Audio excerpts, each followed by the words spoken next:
हमारे बड़े भाई असीम सर कह रहे थे कि झूठ नहीं बोलेंगे। जीवन में वो सफल नहीं हो सकता है जो जिसकी झूठ बोलने की प्रवृत्ति आदत बन जाएगी। एक बहुत बड़े शायर हैं, उनका नाम है हारी। उन्होंने कहा है कि एक दिन वो दौर आएगा बेहुनर भीख तक न पाएगा। आने वाला ज़माने में अगर आपके पास कौशल, स्किल और विजन और विजडम नहीं होंगे तो निश्चित रूप से आप भटकते रहेंगे। और माननीय प्रधानमंत्री जी और माननीय योगी जी का ये आपके प्रति इतना गहरा लगाव है कि उनका ये कहना है कि भारत का प्रत्येक बच्चा कोई बेकार न रहे, और इसके लिए अथक परिश्रम कर रहे हैं, मेहनत कर रहे हैं।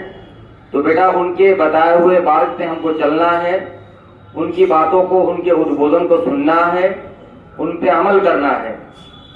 दोनों लोग देश के लिए बिल्कुल अपने को समर्पित किए हुए हैं और हमारा देश मुझे लगता है आने वाले कुछ समय में विश्व गुरु बनने के पथ पर अग्रसर है। प्यारे बच्चों, कैरियर गाइडेंस के संदर्भ में पंख पोर्टल और पंख डायरी, पंख पोर्टल पे अपना रजिस्ट्रेशन कर लीजिए। ये पंख पोर्टल वही है जो आपको मार्गदर्शन करेगा कि आप जीवन में किस दिशा में जाना चाहते हैं।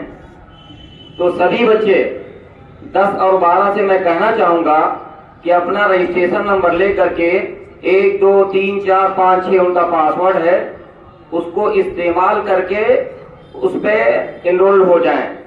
इसी तरीके से खान एकेडमी है, उसका भी ऐप आप डाउनलोड कर लीजिए, स्विफ्ट चैट है। और श्री रणजीत जी ने जो भी बताए हैं डिजिटल प्लेटफॉर्म के बारे में, आप उस पे 100% एक हफ्ते के अंदर अपने मोबाइल में या अपने दोस्तों के मोबाइल में उसको ऐड कर लीजिए और उस पर पढ़ना शुरू कर दीजिए। दूसरी बात, पंख डायरी बनाना है। वो पंख पोर्टल जो आप रजिस्ट्रेशन करेंगे उसी का एक हिस्सा है कि आप उसमें क्या पढ़े हैं और किस दिशा में जाना चाहते हैं, उसी को उस कॉपी पे लिखना है कि हमें जीवन में क्या बनना है। और हमें क्या बनना है तो बनने में क्या क्या आवश्यकता होती है, क्या क्या सामग्री लगती है, उसके लिए हमें तैयारी करनी है। तीसरी बात मुझे ये कहनी है कि रोजाना आप लोग झगड़ा करते हैं और उसमें तकरीबन 2 से ढाई घंटा पंचायत करने में निकल जाता है। अल वक्त असमन मिन ज़हब, कहा गया है कि वक्त सोने से भी ज्यादा कीमती है।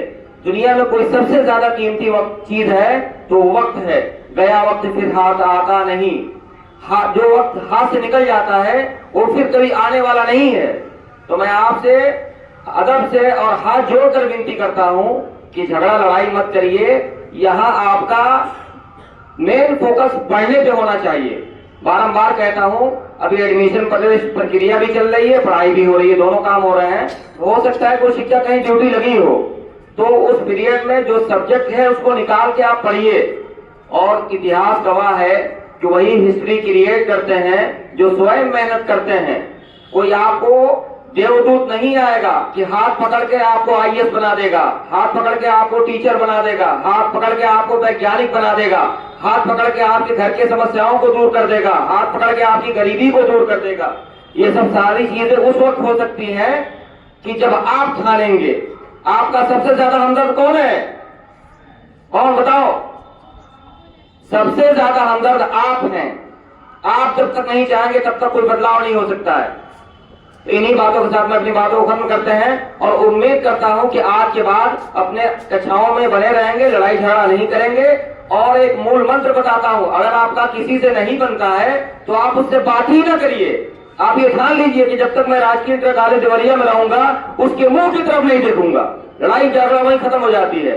तो मैं चाहूंगा कि पंचायत का जो 2 ढाई घंटा आप खराब करते हैं, इसके लिए बिल्कुल मैं आपको चेतावनी देता हूं कि इस तरह की हरकत नहीं होनी चाहिए। Have a nice day, thank you very much.